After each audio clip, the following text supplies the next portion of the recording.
Meu povo, abra sua Bíblia em Atos, no capítulo 13. Nós vamos ler do verso 1 ao 3. Nesta manhã, eu quero pensar com você sobre a mobilização missionária. A mobilização missionária. Eu leio na Nova Versão Transformadora, NVT. Entre os profetas e mestres da igreja de Antioquia, da Síria, estavam Barnabé e Simeão, chamado Negro, Lúcio de Cirene, Manaém, que tinha sido criado com o rei Herodes Antipas, e Saulo. Certo dia, enquanto adoravam o Senhor e jejuavam, o Espírito Santo disse: separem Barnabé e Saulo para realizarem o trabalho para o qual os chamei. Então, depois de mais jejuns e orações, impuseram as mãos sobre eles e os enviaram em sua missão. E os enviaram para a missão de Deus no mundo. Essa é a palavra do Senhor. Pense no livro de Atos dos Apóstolos como sendo a segunda temporada de um reality show. Um programa real, um programa verdadeiro em seu retrato da realidade, diga-se de passagem. Um reality show real. Não é um reality show de mentira, manipulado. Atos dos Apóstolos é um reality show de verdade, narra a verdadeira missão de Deus no mundo. Por que eu disse que é a segunda temporada do reality show? Porque a primeira temporada desse reality show foi o Evangelho de Lucas. Lucas e Atos dos Apóstolos são escritos pelo mesmo Lucas. O médico, teólogo, historiador Lucas. E Lucas, no cabeçalho, na abertura do livro de Atos, a segunda temporada, leia comigo, Atos 1, de 1 a 2, abra lá. Lucas nos informa que o objetivo dele, na primeira temporada, o objetivo dele, no Evangelho de Lucas, foi relatar tudo o que Jesus começou a fazer e a ensinar. Começou a fazer e a ensinar na tentativa, como o próprio Lucas escreveu em Lucas 19:10. O que Jesus começou a fazer e ensinar para buscar e salvar os perdidos. Então, Lucas relata em Lucas tudo o que Jesus começou a fazer e a ensinar até o dia em que Jesus foi levado para o céu, depois de dar a seus apóstolos escolhidos mais instruções por meio do Espírito Santo. Evangelho de Lucas, primeira temporada, o que Jesus começou a fazer e a ensinar. Atos dos Apóstolos, segunda temporada, é a continuação do que Jesus fez e ensinou. Só que agora, na segunda temporada, o que Jesus faz e ensina é através dos apóstolos, é através dos discípulos, que estarão atuando na força e no poder do Espírito Santo para cumprir a missão de Deus no mundo, buscar e salvar os perdidos. Esse reality show, a segunda temporada dele, não se iluda, ela não terminou no capítulo 28 de Atos. Ela continua. Essa série só tem mais uma temporada, a terceira temporada, que será quando Jesus voltará. Até Jesus voltar, nós estamos na segunda temporada, E essa segunda temporada somos eu e você fazendo e ensinando o que Jesus começou a fazer e a ensinar na tentativa de buscar salvar o perdido. Nós estamos nesse reality show. A segunda temporada, ou os Atos dos Apóstolos, relata para nós o caminho pelo qual o Cristo ressuscitado, como ele foi conquistando a Europa com o Evangelho glorioso. Trocando em miúdos, tendo Jesus ascendido ao céu, Jesus, como prometeu, ele derramou o seu Espírito Santo e capacitou, e comissionou, e enviou seus embaixadores do reino do céu para levar o Evangelho, partindo de Jerusalém, para a Judéia e Samaria e até aos confins da terra. Portanto, se nós tivéssemos de renomear a segunda temporada, ou os 2 livros de Lucas, nós poderíamos chamá-los assim. Primeiro, o Evangelho. O Evangelho poderia ser nomeado como Atos de Jesus Cristo. O segundo, o livro de Atos. O livro de Atos poderia ser chamado de Atos do Espírito Santo. Para você ter uma ideia, os nomes Espírito, Espírito do Senhor, Espírito Santo, aparecem somados 65 vezes em Atos dos Apóstolos. Faça as contas. Atos tem 28 capítulos. Você então faz as contas e você descobre que pelo menos 4 vezes a referência ao Espírito Santo é feita aqui. O capítulo em tela, só nesse capítulo aparece 4 vezes, capítulo 13 de Atos. Mas se você fizer as contas, 65 vezes ao longo dos 28 capítulos, você vai constatar que o nome Espírito, Espírito do Senhor ou Espírito Santo aparece em média 2,5 vezes em cada capítulo. Atos do Espírito Santo. Portanto, os Atos dos Apóstolos são, de fato, os atos do Espírito Santo, fazendo, ensinando todas as coisas que Jesus começou a fazer e a ensinar lá na primeira temporada, no Evangelho de Lucas. Só que agora Jesus está fazendo e ensinando pelo seu Espírito através dos apóstolos e dos discípulos. Quem lê ou quem estuda o livro de Atos, ou para usar a nossa imagem, quem assiste a este reality show, de fato lê, estuda ou assiste o ministério contínuo de Jesus Cristo. O modo operante de Deus no mundo para o cumprimento da sua missão, buscar e salvar o perdido.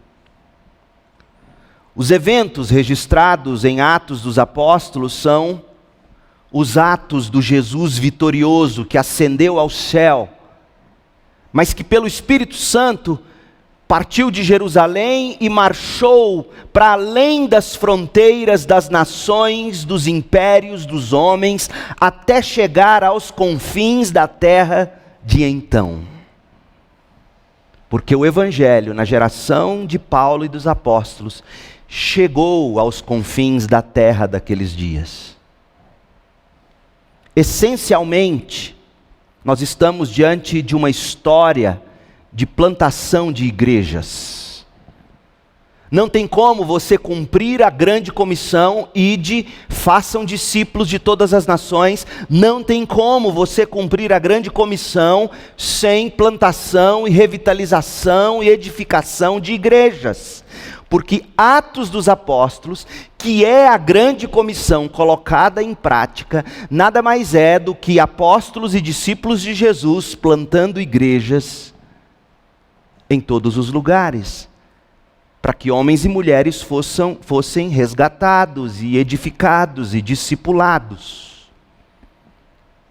A vida cristã, o cristianismo, nunca foi idealizado para ser vivido sem igreja. Coloque isso na sua cabeça. A primeira grande confissão de fé dos cristãos, que nós conhecemos como o credo, do latim creio, diz, e nós dizemos amém, eu creio na igreja de Cristo. Nós cremos na necessidade, na centralidade da igreja, não para a salvação, não como mediadora entre Deus e os homens, mas como a incubadora dos filhotes de Deus na terra. Nós precisamos da igreja.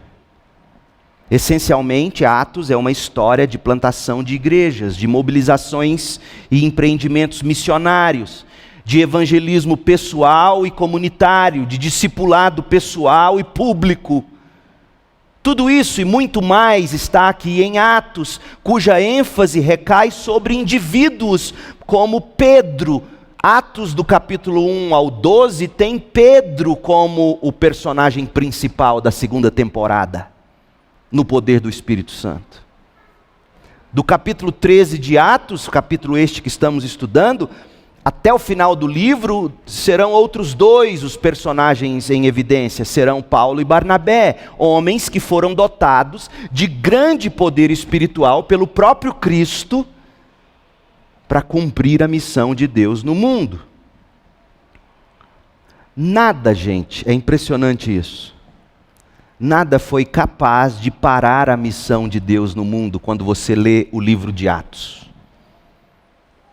O que nos faz crer de todo o coração que nada será capaz de deter a mobilização missionária da igreja hoje no mundo. Nada. Se nós tememos pelo paganismo que tem sido a grande tônica contemporânea, porque não se iluda, gente, a tônica contemporânea, a espiritualidade contemporânea, todo mundo fala em espiritualidade, ela é pagã em sua essência. Quando você retira da sociedade os valores, os princípios judaico-cristãos, você volta à era pré-cristã, que era o quê? Era bárbara, era pagã. Então quando você elimina a expressão de fé e de religiosidade, quando você elimina preceitos judaico-cristãos de uma sociedade, de uma cultura, você está voltando ao paganismo. E isso assusta a igreja hoje. Mas a gente não deve ficar paralisado pelo medo. Sabe por quê? Porque a igreja de Cristo, quando avançou a partir de Antioquia da Síria, sabe qual era o mundo no qual ela avançou? Era o mundo pagão. O paganismo não parou a igreja primitiva, o paganismo não vai parar a igreja contemporânea. A gente teme perseguição política, perda de privilégios. Nossa, baniram agora o Telegram, vão banir o WhatsApp. A gente teme essas retaliações. Mas perseguição política era a atmosfera que a igreja primitiva respirava. Paulo foi um morto político. Jesus foi um morto político. Eles foram injustamente perseguidos, condenados, de acordo perfeitamente, segundo os homens interpretavam, digamos, a constituição da época. Os homens seguiram todos os rituais jurídicos, de direito.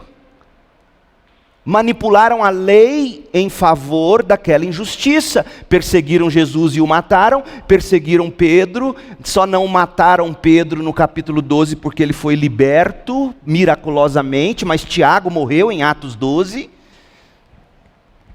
Paulo morreria como preso político.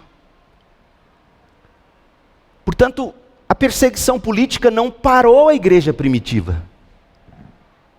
E ela não vai parar a igreja contemporânea. Nosso maior medo não tem que ser a perseguição dos crentes. Porque a igreja primitiva respirou o ar da perseguição. A gente tem medo das distorções doutrinárias. Mas as distorções doutrinárias já estavam na igreja primitiva. Você lê a terceira carta de João, por exemplo, o último documento do Novo Testamento, não foi Apocalipse, em ordem cronológica, não foi Apocalipse o último livro do Novo Testamento, foi terceira de João. João escreveu terceira João, depois que ele foi liberto da ilha de Patmos e foi para Éfeso, e lá em Patmos ele escreveu Apocalipse, e aí ele é solto de Patmos, ele vai para Éfeso e escreve suas 3 epístolas. E a terceira epístola de João, você já enxerga um homem chamado Diótrefes, querendo manipular, se colocando como o bispo primaz das igrejas da Ásia Menor. Já existia distorção doutrinária. Leia 1 Coríntios, leia as cartas dos apóstolos, e você vai ver que as distorções doutrinárias não pararam a igreja primitiva e não vai parar a igreja contemporânea. A gente tem medo que os conflitos e as divisões na igreja vão parar a igreja contemporânea, mas não vão. As divisões na igreja de Corinto não pararam o evangelho. A briga feia que nós vamos estudar ainda sobre ela entre Paulo e Barnabé no capítulo 15 de Atos, uma briga feia, uma divisão lá na cabeça.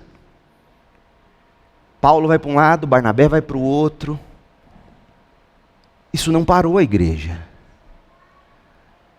Eles se reconciliaram no final, a propósito, é bom que se diga, para não ficar no ar.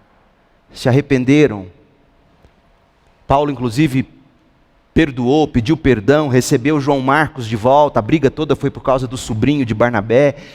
E aí Paulo recebe, mas a briga não parou a igreja. Brigas não param igrejas. Aliás, os batistas são especialistas em plantar a igreja fruto de divisão.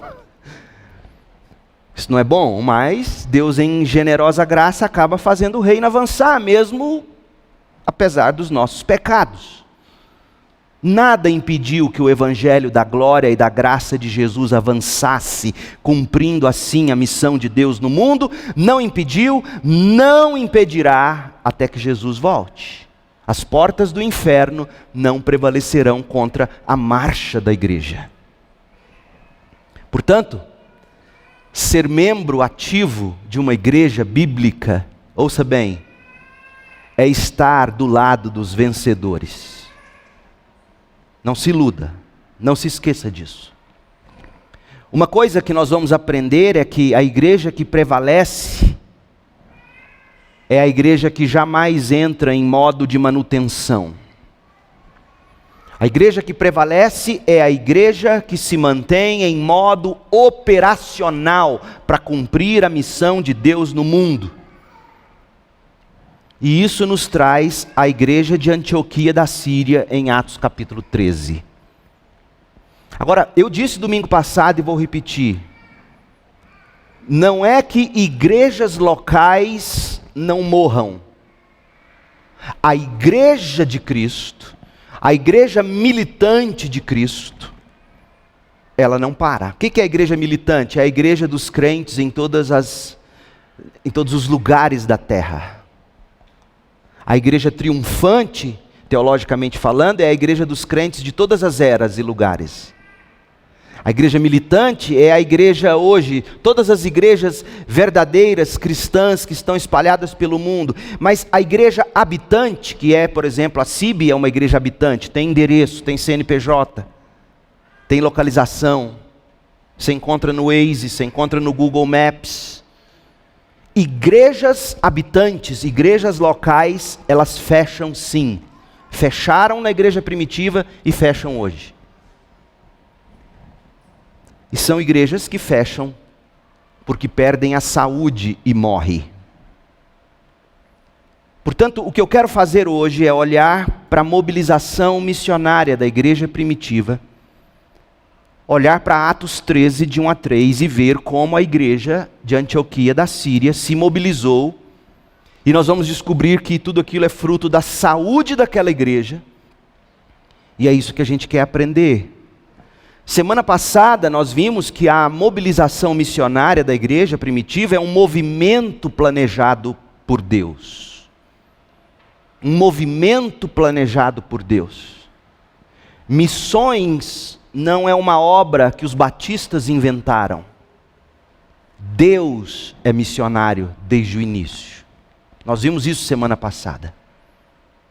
Agora, algo sobre a história que eu preciso dizer para você, para ficar muito claro, para você não deixar ninguém dizer o contrário para você, já que estamos falando de missões, é bom você se lembrar, se você ler a história com honestidade, você vai descobrir que o movimento missionário moderno nasce com os... Você se lembra quem? Huguenotes. Que eram os protestantes calvinistas na França. Calvinistas. Os primeiros protestantes que pisaram em solo brasileiro eram calvinistas. Foi no mês de março, eu me esqueci do ano. E o sermão pregado, o primeiro sermão pregado no Brasil foi por um evangélico, foi no Salmo 27.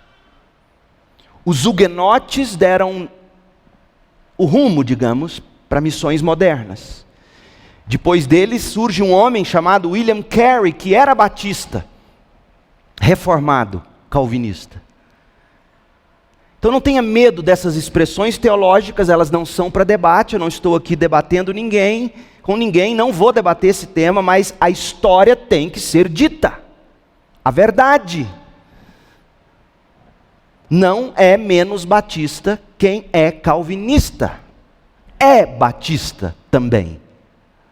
E a história mostra isso, mas isso é só uma aula de história da teologia.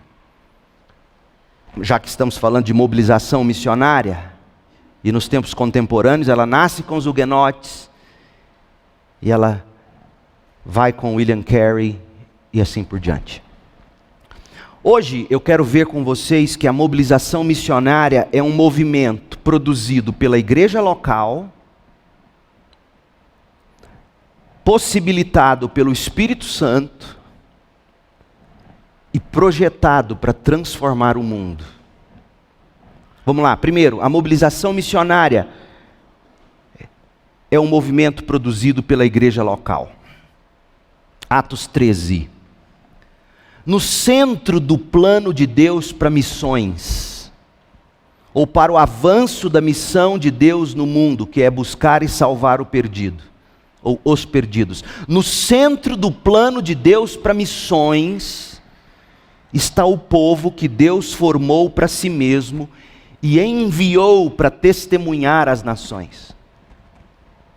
No Antigo Testamento, esse povo foi Israel. No Novo Testamento, esse povo é a igreja. No plano eterno de Deus, são o mesmo povo. A igreja é o Israel de Deus. Olhe agora comigo Atos 13, versículo 1. Olhe para o texto comigo. Preste atenção à descrição tão hábil feita pelo escritor inspirado Lucas. Em Atos 13, 1, leia com atenção, ele fala abre aspas, da igreja de Antioquia da Síria, ou na Antioquia da Síria, ou em Antioquia da Síria. Gente, embora o palavreado seja simples, Lucas usa de uma enorme riqueza de detalhes em seu retrato da situação. Primeiro, Lucas menciona o habitat daquela igreja.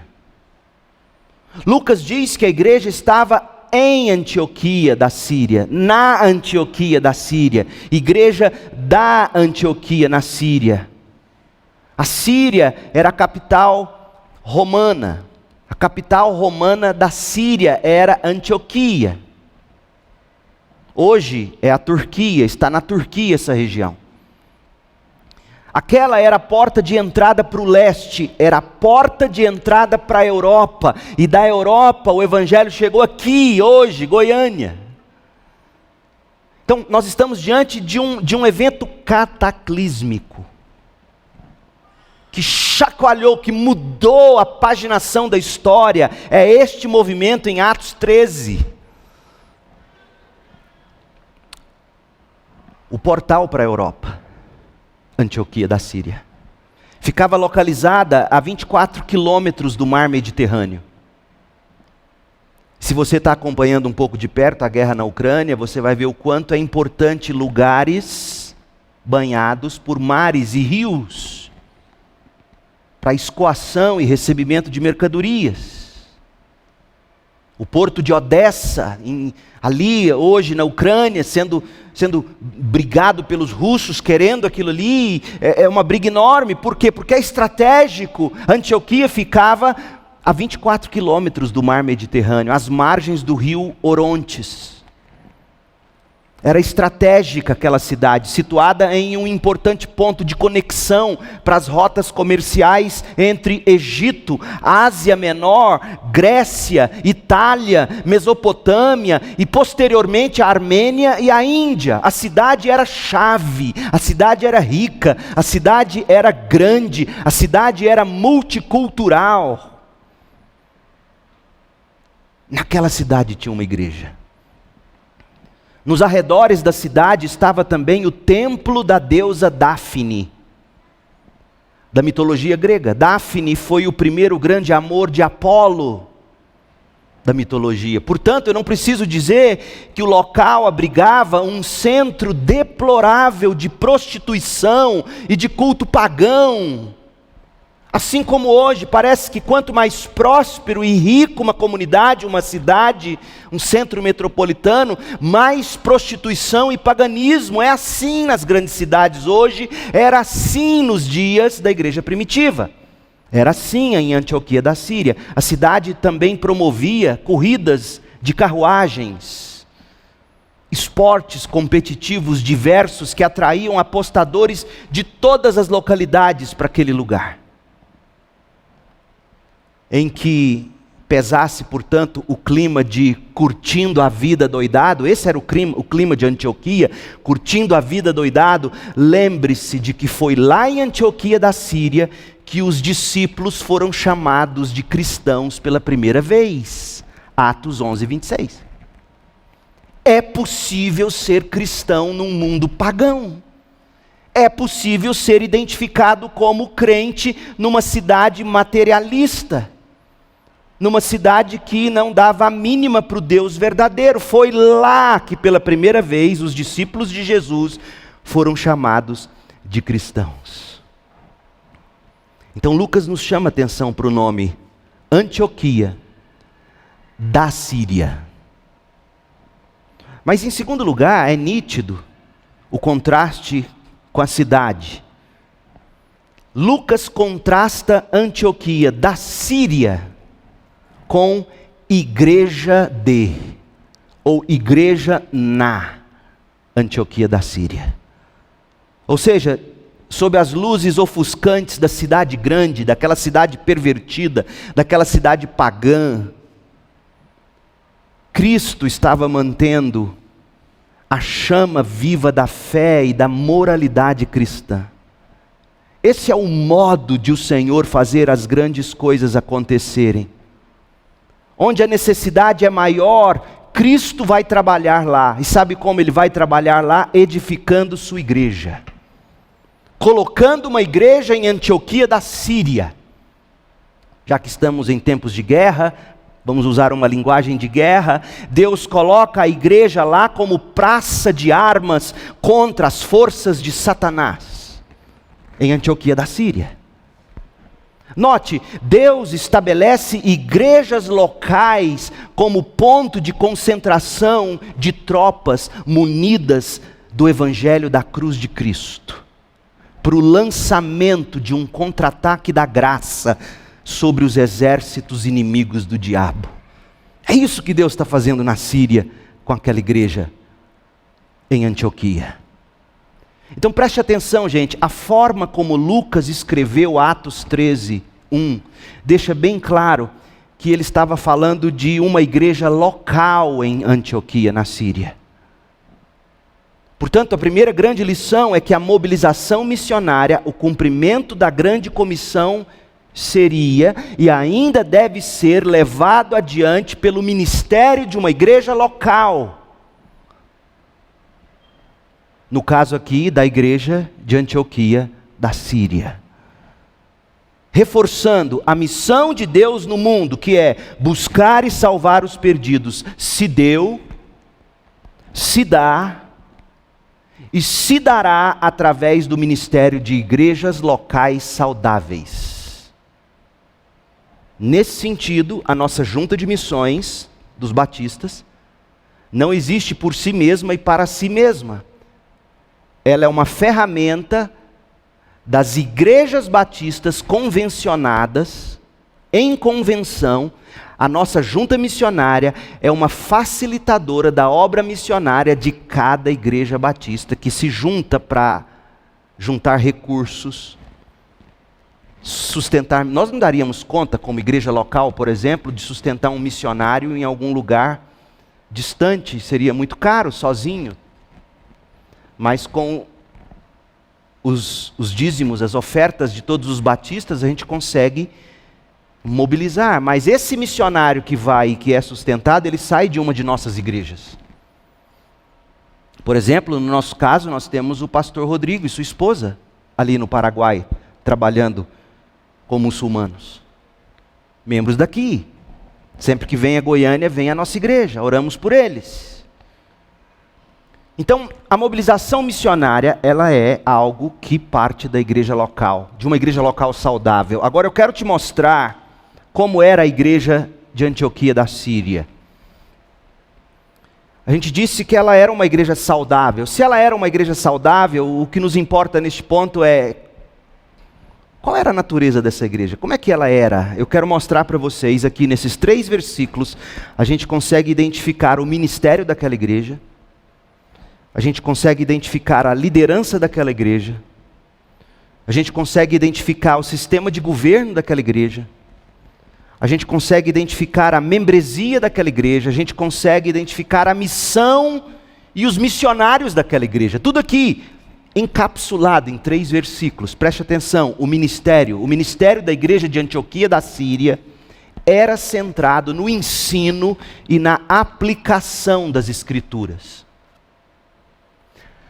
O ministério principal da igreja de Antioquia não eram as suas uniões de treinamento, suas sociedades, era o ensino e a aplicação das Escrituras. Isso é central numa igreja.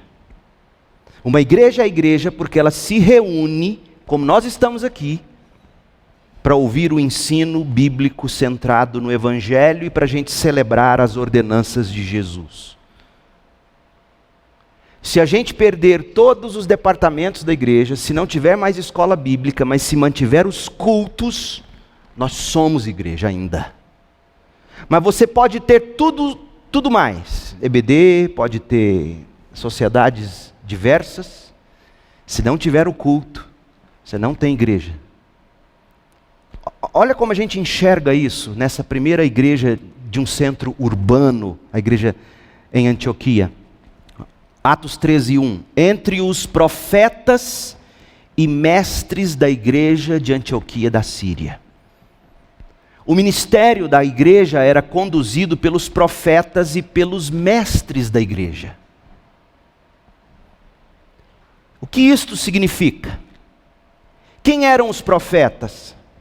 Profetas geralmente faziam discursos espontâneos, relacionados a algo que Deus trazia à mente dele, ou revelava a ele, o orador, mas que era falado em palavras meramente humanas, não palavras de Deus, inerrantes, infalíveis, eram palavras de homens.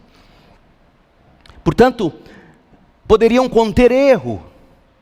Portanto, deveriam ser testadas, deveriam ser provadas, como Paulo diz em 1 Coríntios 12, 29, 1 Tessalonicenses 5, 19 a 21, deveriam ser testadas à luz do texto bíblico. Profecias eram utilizadas para fortalecer os crentes, animar os crentes, confortar os crentes da igreja reunida. Você lê isso em 1 Coríntios 14, de 3 a 5. era para o encorajamento, também era usada a profecia de modo evangelístico, para se revelar os pensamentos secretos do coração, e a pessoa presente na congregação reunida para culto, converter-se a Deus. 1 Coríntios 14, de 24 a 25, você vê isso. Assim, meu povo, porque a profecia edificava os crentes, porque a profecia servia de ferramenta evangelística e de edificação, Paulo encorajava a profecia na igreja. 1 Coríntios 14, 39. Mas Paulo encorajava a profecia na igreja sempre com discernimento. Abra sua Bíblia e leia comigo 1 Tessalonicenses 5, 19 a 21. Olha o que Paulo diz aos profetas da igreja primitiva. 1 Tessalonicenses 5, 19 a 21. Não apaguem o espírito, igreja dos Tessalonicenses. Não desprezem as profecias, mas ponham à prova tudo o que é dito e fiquem com o que é bom. Colocar à prova algo que alguém te diz ser de Deus para a sua vida não é desprezo às profecias, é ensino apostólico. E há tanta coisa absurda dita em nome de Deus, que se colocadas à prova à luz das Escrituras, beiraria ao ridículo, para não dizer heresia. Então profecias eram encorajadas na igreja primitiva, mas profecias eram submetidas à palavra escrita de Deus. Sempre com humildade e fundamento bíblico. Olha o que Paulo diz aos profetas de Corinto. Leia comigo, 1 Coríntios 14, 36. Abra lá e veja com seus próprios olhos. 1 Coríntios 14, 36. Ou vocês pensam que a palavra de Deus se originou entre vocês? Está falando dos profetas que se achavam superiores aos apóstolos. Até hoje é assim. Tem profeta que acha que é mais do que todo mundo.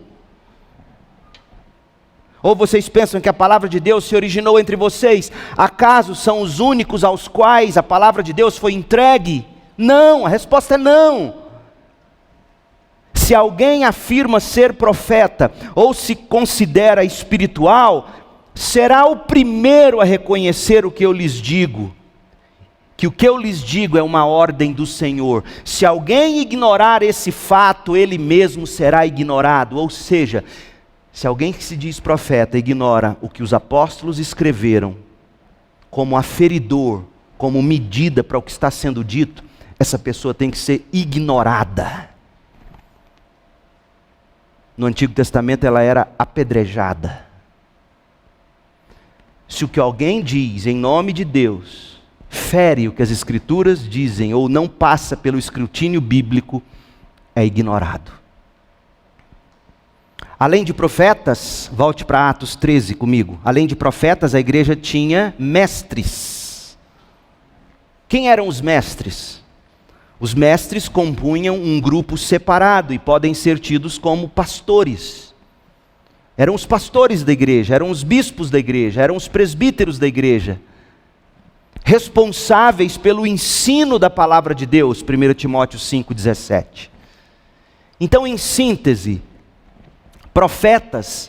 os profetas proviam alguma direção, alguma aplicação especial da parte do Senhor, conforme exigia a situação. E os mestres se dedicavam ao ensino contínuo dos textos sagrados para se viver a vida cristã. Portanto, note bem, o ministério da igreja de Antioquia da Síria era centrado no ensino bíblico e na aplicação do ensino bíblico. Tinha profetas e mestres. Segundo, a liderança espiritual da igreja de Antioquia. Ela não era exercida por um homem só. Ela não era exercida, digamos, apenas pelo pastor titular. A liderança era exercida por uma pluralidade de pastores, que o Novo Testamento chama de presbíteros. Preste atenção em quantos eram os líderes da igreja de Antioquia, Atos 13:1. E note o plural, entre os profetas e mestres da igreja de Antioquia da Síria estavam, e aí ele lista Barnabé, Simeão, Lúcio, Manaém, Saulo, 5 líderes, 5 pastores. O que se aprende é que a primeira igreja de um grande centro urbano fora de Jerusalém, de que temos conhecimento, continha uma equipe pastoral de pelo menos 5 pessoas. Quem eram, por assim dizer, os pastores dessa igreja? Barnabé, Simeão, Lúcio, Manaém e Saulo de Tarso. 5 pastores. Óbvio que deveria ter um entre eles que era o que presidia. O texto não nos dá destaque sobre quem, provavelmente naquele contexto Barnabé, porque ele é que chama Paulo, ele que está mobilizando tudo, e a partir do momento em que ele sai para missões, um outro deve ter ficado no lugar dele. A Bíblia não nos conta quem foi esse. Então, por assim dizer, havia um titular, mas era um titular que não liderava sozinho. Parece que alguns profetas tinham vindo de Jerusalém para Antioquia, pelo menos é o que a gente lê em Atos 11, 27. Aquela não era uma igreja de um pastor só, como também não eram as outras igrejas do Novo Testamento. Todas as igrejas do Novo Testamento falam de seus líderes no plural. Logo, a gente aprende que a igreja saudável não é uma igreja de um pastor só, mas de uma pluralidade de pastores ou presbíteros que ensinam, que aplicam a palavra de Deus no púlpito, no aconselhamento, nas visitas, no discipulado. Homens que, à luz de Efésios capítulo 4, preparam, capacitam os crentes para que os crentes desenvolvam seu ministério. A igreja tinha uma pluralidade de pastores na sua liderança. Terceiro, qual era o governo dessa igreja? Isso é muito importante. Porque quando a gente usa a expressão presbítero, a gente acha que está falando de presbiteriano. Presbíteros é uma coisa, presbiterianismo é outra coisa. E eu sou batista porque eu não sou presbiteriano. E o que significa ser batista por não ser presbiteriano, dentre outras coisas, significa que quando eu olho para o texto bíblico, eu entendo que a igreja não era governada pelos presbíteros, pelos líderes. Ela era liderada pelos presbíteros, ela era liderada pelos pastores, ela era liderada pelos bispos, ela era liderada pelos mestres e profetas, são as expressões que o Novo Testamento usa para falar do pastor, liderada por pastores, /presbíteros, /bispos, mas ela era governada pela igreja. O que isso significa? As decisões, ligar e desligar membros, consagrar, admitir e demitir pastor, eleger e separar diáconos, quem tomava essa decisão era a igreja reunida. E você já vê isso acontecendo aqui em Atos 13. O sistema de governo era o que a gente chama de congregacional. A congregação tomava as decisões. Olha o que está aqui em Atos 13, de 2 a 3. Certo dia, enquanto toda a igreja estava reunida, no verso 1, a igreja toda estava reunida. Olha o plural, adoravam o Senhor, jejuavam. O Espírito disse, separem, diz a igreja reunida. Não diz apenas aos 5 presbíteros, aos 5 pastores, aos 5 profetas e mestres. Não diz apenas a eles, diz a toda a igreja que estava reunida. Separem. E aí diz o verso 3 que eles, a igreja, impuseram as mãos. Eles enviaram o povo em missão. Veja, quem tomou a decisão de separar 2 homens para missões não foi o presbitério. Não foi o conselho da igreja, foi a igreja reunida. A igreja reunida reconheceu, a igreja orou junto, a igreja jejuou junto, a igreja raciocinou junto, a igreja decidiu, a igreja separou, a igreja comissionou, impôs as mãos, a igreja enviou, do mesmo modo que aconteceu em Atos 6, quando eles precisaram resolver um problema e estabeleceram os primeiros diáconos. A igreja de Jerusalém reconheceu os homens certos e separou os homens certos. E é curioso, e eu quero te mostrar algo que você não tinha notado ainda. Talvez. Eu não tinha notado até começar a estudar o livro para pregar. Em Atos capítulo 14, quando Paulo e Barnabé voltam dessa primeira viagem missionária que a igreja de Antioquia enviou eles, para a qual a igreja os enviou, quando Paulo e Barnabé voltam para a igreja de Antioquia, a igreja mãe deles, a igreja mantenedora deles, a igreja que orava e de algum modo sustentava eles, eles vão prestar relatório. E sabe para quem eles prestam relatório? Não é para os pastores ou presbíteros ou conselho da igreja, eles prestam relatório para a igreja. A igreja primitiva, desculpe, era congregacional. Atos 14, 26, leia comigo, veja. Por fim, Paulo e Barnabé voltaram de navio para Antioquia, onde sua viagem tinha começado, lembra? Atos 13, de 1 a 3, e onde haviam sido entregues à graça de Deus para realizar o trabalho que agora contemplavam. Eles voltam para a igreja mãe, a igreja enviadora, a igreja mantenedora.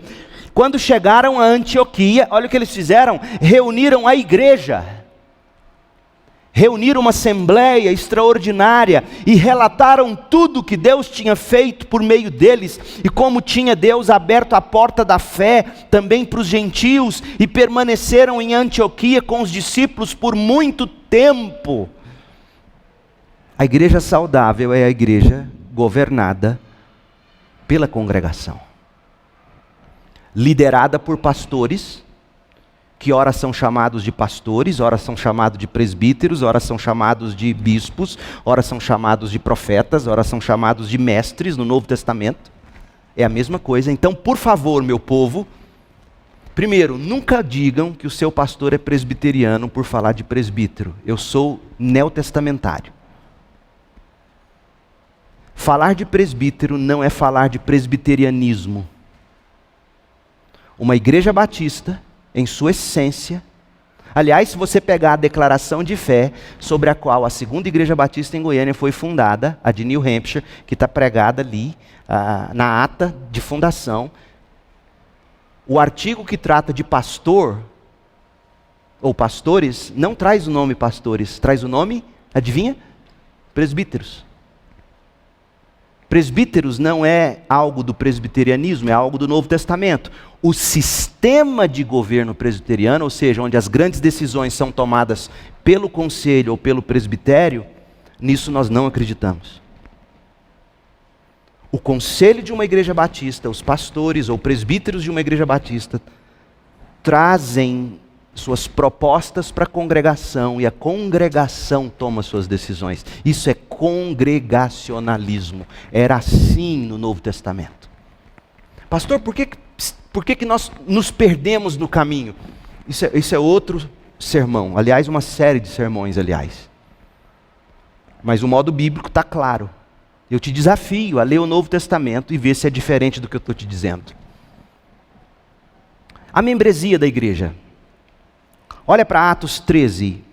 A liderança reflete que a membresia da igreja era plural, no sentido multicultural.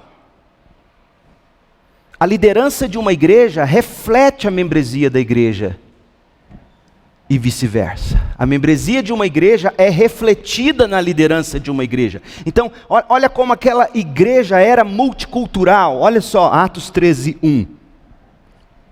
Entre os profetas e mestres da igreja de Antioquia, da Síria, a igreja estava na Síria, estavam Barnabé, que era da cidade de Chipre, Simeão, chamado Negro, um africano, Lúcio de Cirene, norte-africano, Manaém, possivelmente escravo do pai de Herodes, e Saulo, que era nativo de Tarso.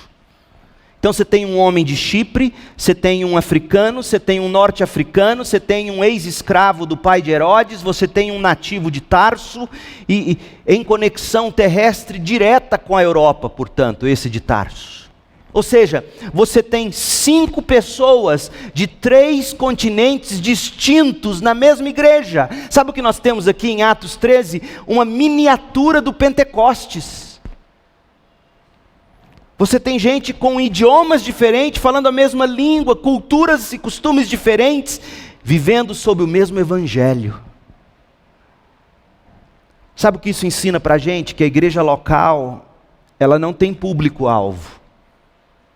Uma igreja local jamais mira, não, agora nós vamos buscar alcançar só adolescentes em Goiânia. Não funciona assim. Igreja local não vive só para alcançar jovens recém-casados, digamos. A gente não traça estratégias como igreja para plantar uma igreja onde a gente quer somente um público-alvo. Não existe isso no Novo Testamento. Desde o início, a igreja local não tem público-alvo. O alvo são todas as pessoas de todos os povos, tribos, línguas e nações. Porque uma igreja que nasce de um público-alvo, ela não reflete a pluralidade da multidão que está diante do trono do Cordeiro. Diante do trono do Cordeiro não está apenas a classe A dos condomínios A de Goiânia. Não. Tem que ser alcançado? Tem. Do mesmo modo que a favela mais pobre tem que ser alcançada e a igreja tem que ser composta de gente da favela aos condomínios mais caros de Goiânia. Porque é assim desde o começo. Eu nunca vou me esquecer da experiência e perdão por sempre trazê-la aqui. Nunca me esqueço do batismo, quando eu batizei um deputado estadual que se tornou o prefeito de Campinas, Jonas Donizete, no mesmo dia que eu estava batizando um ex-morador de rua. Isso é igreja. Uma igreja que mistura povos, línguas, raças, nações. Não tem público-alvo na igreja saudável. Ela não vive só para um tipo de gente, ela não mira só num grupo específico. Seu alvo é os confins da terra. A missão dessa igreja, uma igreja centrada na palavra de Deus. A missão era glorificar a Deus pela palavra. O programa da igreja de Antioquia, a atividade principal da igreja de Antioquia era a adoração a Deus no culto público. Mas eu preciso de uma igreja que tenha programas para os meus filhos. Ótimo, nós queremos tentar fazer isso, mas tem igrejas que só têm programas e não tem o que é essencial. Olha qual era o programa principal dessa igreja, Atos 13, verso 2. Leia comigo. Certo dia, enquanto adoravam. Sabe qual é essa palavra no grego? Eu vou tentar pronunciar e você vai adivinhar. Você sabe grego, mais do que você imagina. Olha só. Certo dia, enquanto leitorgel.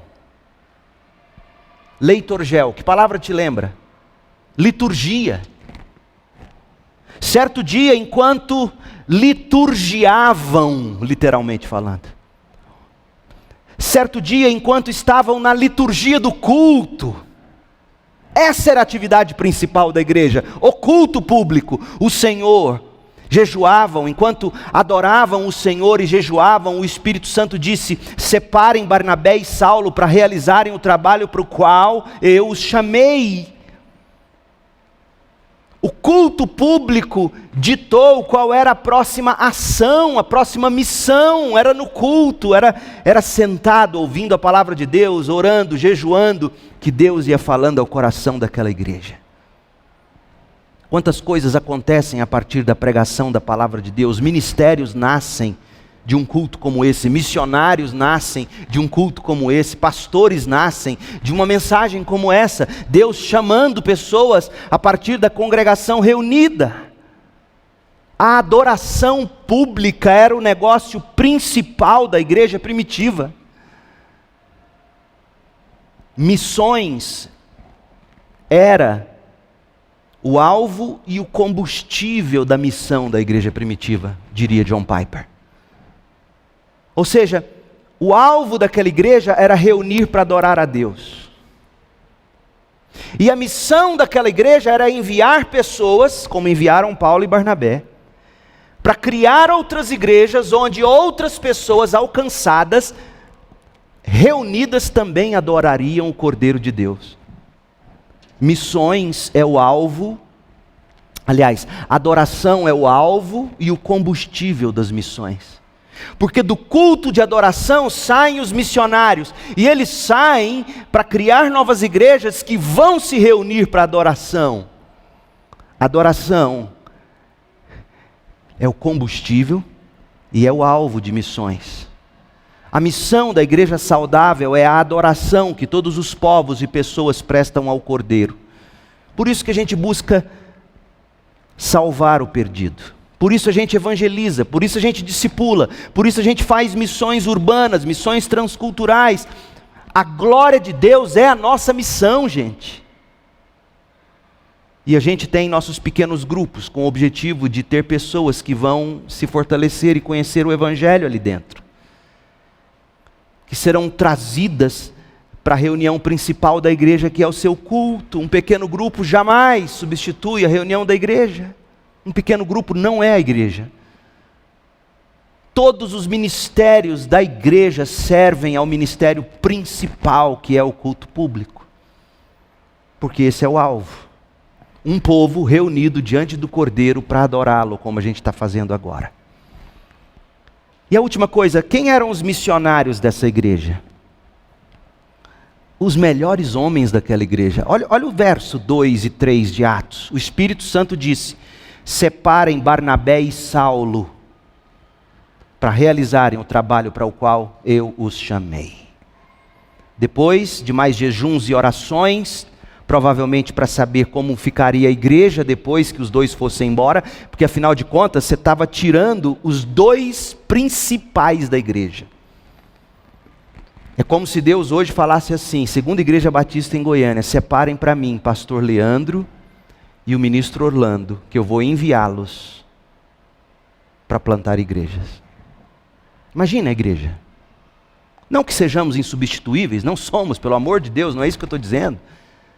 Mas iria requerer um pouco de planejamento, ou seja, como é que os irmãos vão substituir o pastor? Como é que os irmãos vão substituir o ministro? Como é que os irmãos vão proceder quando eles forem? Então, depois que Deus disse, separe Barnabé e Saulo, a igreja continuou com mais jejum, com mais oração, para se organizarem e para saberem como iriam sustentar esses que seriam enviados.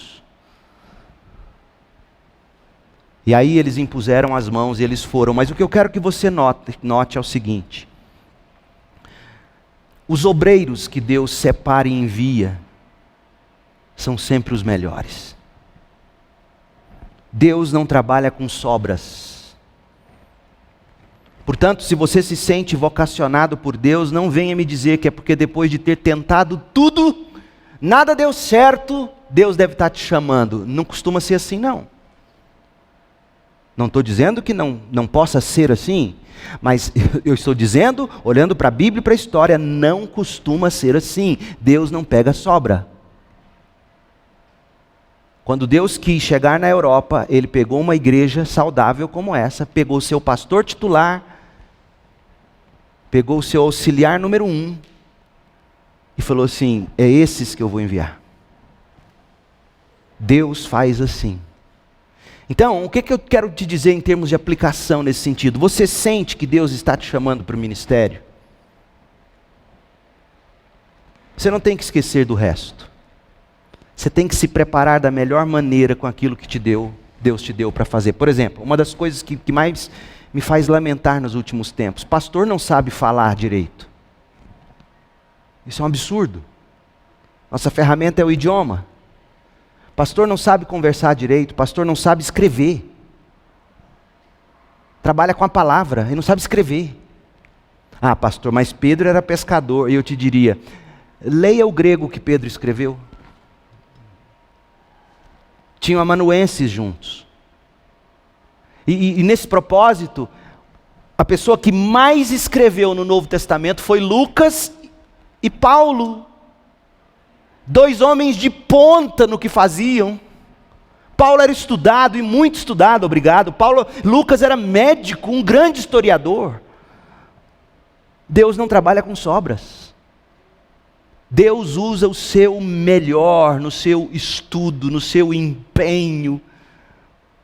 Homens que estudam, homens que se empenham, homens que sabem conversar, que sabem articular, homens que vão ter entrada e saída em todas as esferas da sociedade. Se não fosse assim, Deus não teria separado Barnabé e Saulo. Deus separou os 2 melhores. Então, semana passada nós vimos que a mobilização missionária é um movimento planejado por Deus. E a gente acabou de aprender que a mobilização missionária é um movimento produzido pela igreja local. Uma igreja cujo ministério é centrado na palavra de Deus. Uma igreja que é liderada por múltiplos pastores ou presbíteros. Uma igreja que é governada pela congregação. Uma igreja que tem na sua membresia uma cultura variada de gentes. Uma igreja cuja missão principal é adorar a Deus no culto público. Reunir um povo redimido diante do trono do Cordeiro de Deus. E é uma igreja que batalha e separa os seus melhores para a obra do Senhor. Essa é a igreja que mobiliza missionariamente. E rapidinho para concluir. Veja que essa igreja, ela é empoderada, esse movimento missionário, essa mobilização missionária, ele é possibilitado pelo Espírito Santo. Gente, note o estado daquela igreja. Aquela igreja lutava para prevalecer em face das perseguições. Tiago tinha acabado de ser assassinado em Jerusalém. Capítulo 12. Pedro só não foi morto porque Deus libertou ele. Privação financeira. Eles tendo que mandar dinheiro para os crentes de Jerusalém que não tinham dinheiro. Essa igreja estava com perseguição na cacunda, como diria a vovó. Estava com privação financeira, estava com enormes dificuldades. E ela tinha diante de si o mundo inteiro para alcançar. Eles tinham que chegar aos confins da terra. Como é que você se mobiliza? Você não tem recursos. O contexto não é favorável. Como é que você se mobiliza? Porque a missão está em modo operante, não de manutenção, não é mesmo? O que eles fizeram? Jejuaram e oraram. E como me alegrou saber que o PGM do Tássio tem se mobilizado nesse sentido para os meninos e as meninas. Em jejum e oração, buscando entender a vontade de Deus para a vida deles. Esse é o modo bíblico. Nós precisamos aprender com a igreja de Antioquia da Síria. Uma igreja que se mobiliza missionariamente, isso só é possível pelo Espírito de Deus, que se revela ao povo que ora e jejua, buscando ouvir a vontade de Deus. Sem o Espírito, a igreja entra em modo manutenção, quando deveria viver para mobilização missionária. Então sim, jejum e oração é bíblico. A igreja inclusive jejuava em conjunto. Como nós precisamos de algum modo resgatar isso? Nós temos pecado, vamos ser honestos, nossa igreja tem pecado por não ser assim. Honestamente, estou errado? Nós precisamos ser mais assim, dependentes do Espírito, em jejum e oração. Você precisa estar num pequeno grupo.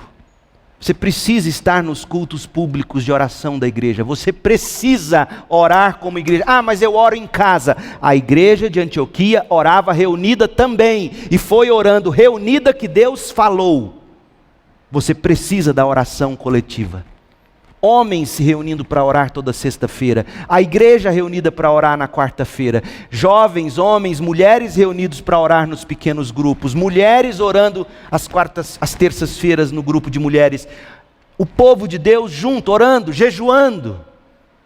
Do outro modo, nós não vamos prevalecer nesse mundo que é contra nós, gente. O poder vem do Espírito.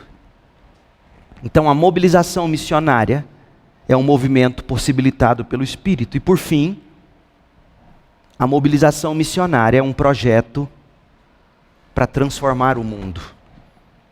É um movimento projetado para transformar o mundo. Onde eu vejo transformação do mundo nesse texto?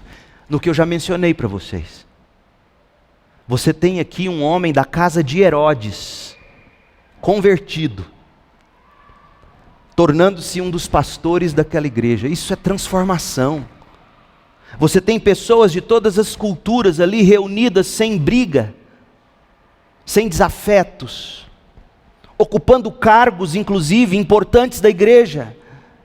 Essa multiculturalidade da igreja em Antioquia da Síria, brancos e negros, escravos e livres, cultos e gente sem estudo, todos juntos na mesma igreja, é um testemunho poderoso para o mundo que não sabe viver com diferenças, gente. Esse mundo não sabe viver com diferenças.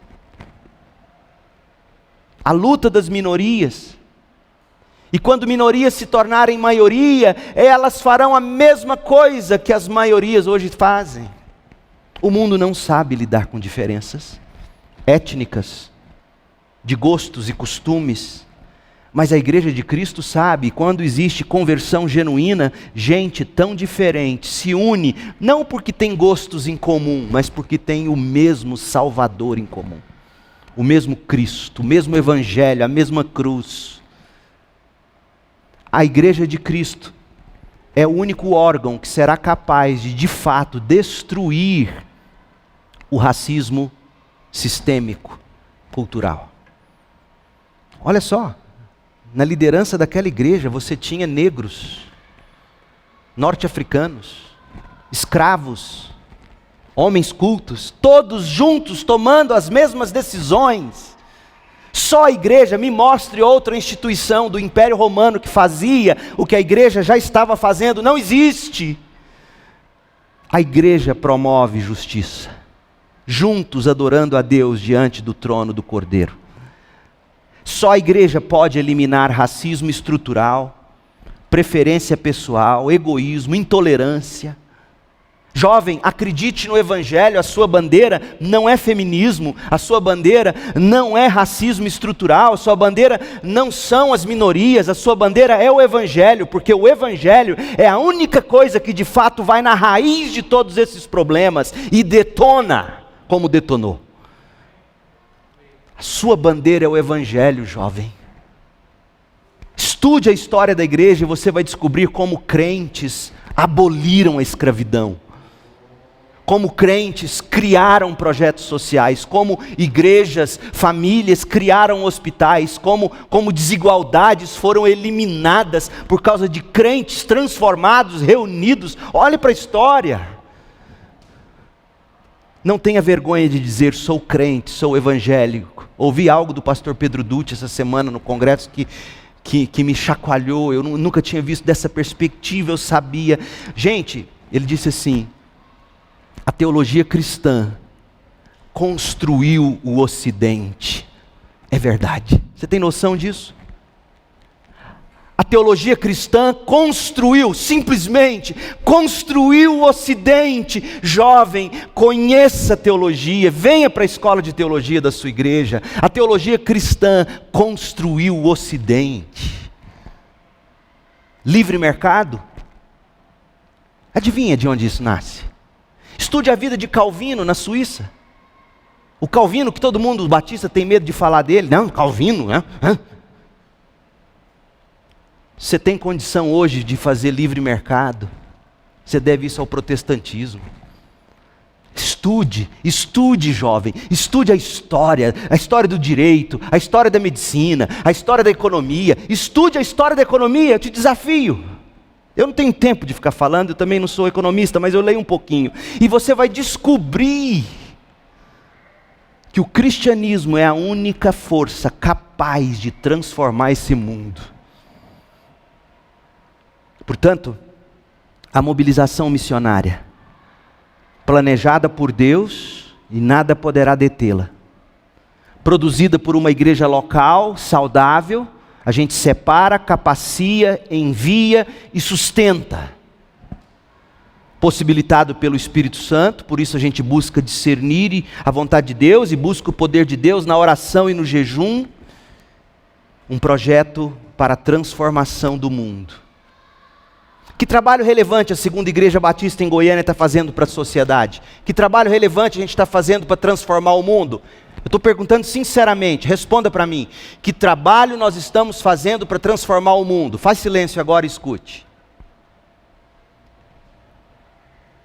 Aquelas crianças ali, sendo discipuladas, treinadas na palavra de Deus, serão os próximos médicos, advogados, políticos, quem sabe até um próximo presidente da República, um senador. Escuta, esse é o trabalho da igreja.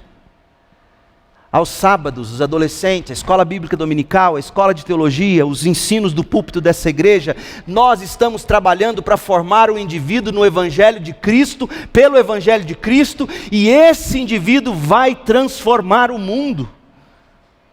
Essa é a nossa relevância. Nós não temos que abandonar isso para fazer as outras coisas, como tanta gente está dizendo.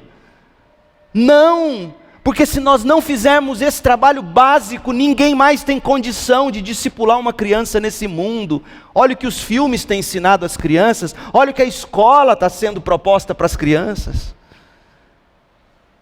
A nossa relevância está em fazer o arroz com feijão, que a maioria de nós despreza. Que Deus nos abençoe, derrame graça e nos ensine a ser uma igreja que entende que a mobilização missionária é um projeto planejado por Deus e nada vai deter isso. É produzido pela igreja local, é possibilitado pelo poder do Espírito Santo e tem como alvo a transformação do mundo. Oremos. Deus querido, em nome de Jesus nós suplicamos graça. É grandioso demais o que temos sobre os nossos ombros. Mas a gente aprende olhando para a igreja de Antioquia da Síria. A gente aprende o que disse o profeta: agindo eu, quem impedirá? Não há quem impeça a mobilização missionária da igreja. Ensine a nossa igreja, ajude a nossa igreja a se manter nesse trilho, para a glória do nome do Cordeiro e para a transformação desse mundo pelo Evangelho no poder do Espírito. Em nome de Jesus, que a graça do Senhor Jesus Cristo, o amor de Deus o Pai, as consolações do Espírito estejam sobre o teu povo aqui, por todos os lugares, agora, para todo sempre, até que Jesus volte para estabelecer definitivamente o reino. Em nome do Cordeiro, Cristo Jesus, nós oramos. Amém.